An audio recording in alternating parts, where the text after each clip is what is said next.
All right, class, we're going to look at chapter 2. This will be the third section of it. Um, so we're going to look at some auxiliary geometry and some of the things associated with it. So we'll talk about a plane, plane definitions, some of the ways to control planes and things like that, axis definitions, coordinate systems, auxiliary points, center of mass, bounding box, and then in the video you'll see how to hide and show sketch. So planes, right? We're used to the three that we start with in the beginning, right? So we have our front, top, and right side planes. We can draw on each one of those just depending on the orientation that we're looking for our part. But you can create planes in parts or assembly documents. You can use planes to sketch, to create a section view of a model, or for a neutral plane and draft feature, and so on. We'll get into draft features a little bit later. Um, But you can create planes, if you wanted to do something that's maybe not normal to the front, top, or right side plane. You can create a plane, that maybe is at a certain angle, like 30 degrees or 45 degrees to create a feature. You can create a plane that's offset from a part so that if you want to, project some text onto something, let's say you're making a coffee mug and you want to project some text onto it, you can create a plane that's going to be tangent to one of those sides, and then put your text on there and have it project onto the cup. So you can select geometry and apply constraints to define some reference planes, right? So you can set it perpendicular to one plane and at a 45-degree angle to another. You can set it parallel to a surface on a part. You can create planes that are normal to your view. So if you are looking at a particular view on a part that you want to draw on, but maybe it's not maybe it's not perfectly straight, or the view to it is not perfectly normal, you can create a plane that's normal to how you're looking at it. Planes parallel to the screen, so you can create a reference plane that is parallel to the screen without using the plane property manager, and we'll take a look at that probably a little bit later when we get into some more detailed drawings. Plane display, so you can specify the color, transparency, intersection options for a plane display. So this will be available for parts and assemblies. You can hide or show planes, right? So you can go to your view, turn planes on or off in SOLIDWORKS. You can move, resize, or copy planes using handles and edges. And then planes and axes that you create are automatically sized to either the geometry in which they are created or to the bounding box of the model geometry. And we'll look at the bounding box here in just a second. As the geometry changes size, the planes and axes will update accordingly. So axes, again, we're familiar with our X, Y, and Z, or horizontal, vertical, and then in depth. However you want to look at it, but you can create other axes for your part. So you can use an axis in creating a sketch geometry or a circular pattern, right? So when you create a circular pattern, a circle or a cylinder, something like that, right? It's going to have an axis associated with it. That's how we can create a pattern to it. We know where the center of the circle is, and we can use this axis for other reference points. So you can create a reference axis, also called a construction axis. So it's if you had some particular features, maybe didn't have an axis, you want to put one into that, you can do a construction circle, make a construction axis, and then do like a set of circular features or pattern. The axis property manager appears when you create a new axis or when you edit an existing axis. Again, you can turn the axes on or off just the same way you do with planes, just with your view tab or your view toolbar. You can hide or show an individual axis. When you start doing some more patterns, some circular patterns, right? I know we've done just a couple of those, but it becomes beneficial to turn those axes on and off. And then displaying temporary axes. So each cylindrical and conical face has an axis. The temporary axes are those created implicitly by cones and cylinders in the model. You can set the default to either hide or show all temporary axes. Coordinate systems.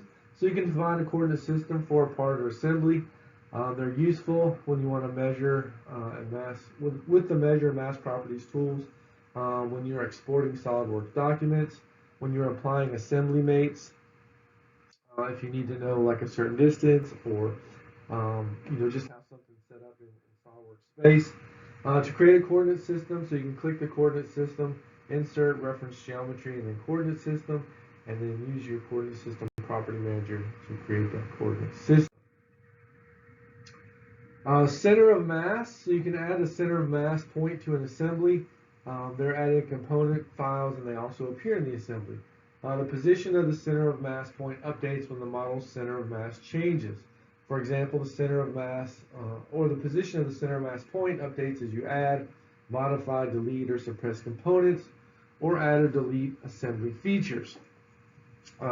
If any of y'all have taken, statics and strengths of materials,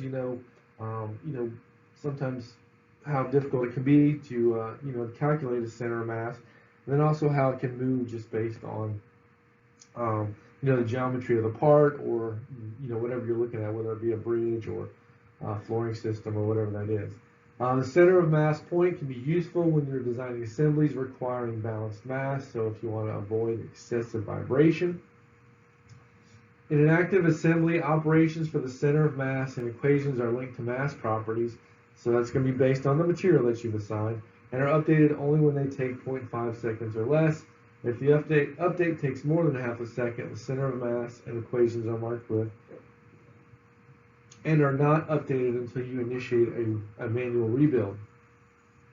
So the calculation of the center of mass includes hidden components and lightweight components. So however, those points created in the component files of lightweight components are not visible in the parent assembly. So a bounding box, right? We just touched on this just a minute ago, but you can create a bounding box for a multi-body, single body, or a sheet metal part. You can also create a bounding box for any cut list item in a cut list, independent of the type of solid or sheet metal bodies in the item.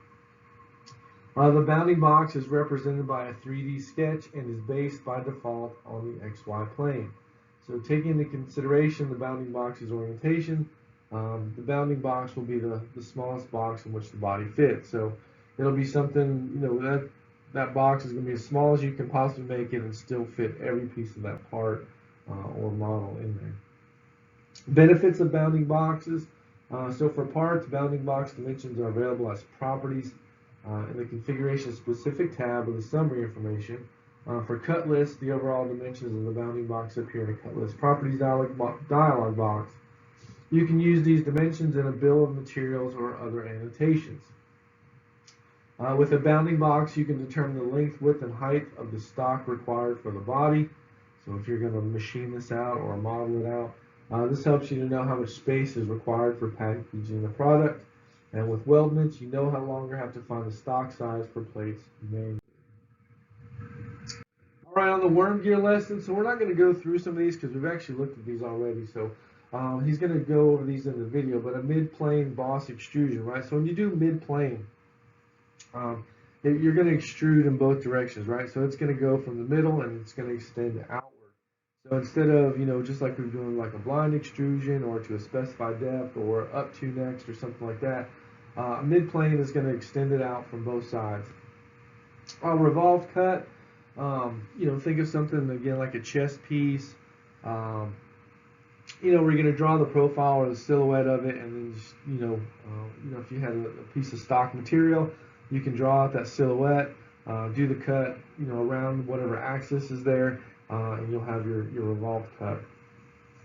Sketch mirror, so you can actually, obviously just mirror your sketch over onto another side of the part if you have something that's going to be symmetrical. Add chamfers and fillets, so we've done this some as well. Dimension to an arc tangent, so we'll look at putting that dimension in, and then cut and extrude in both directions. So if you're cutting out from a mid plane or a middle point, you can cut out that extrusion in both directions instead of going from one side and then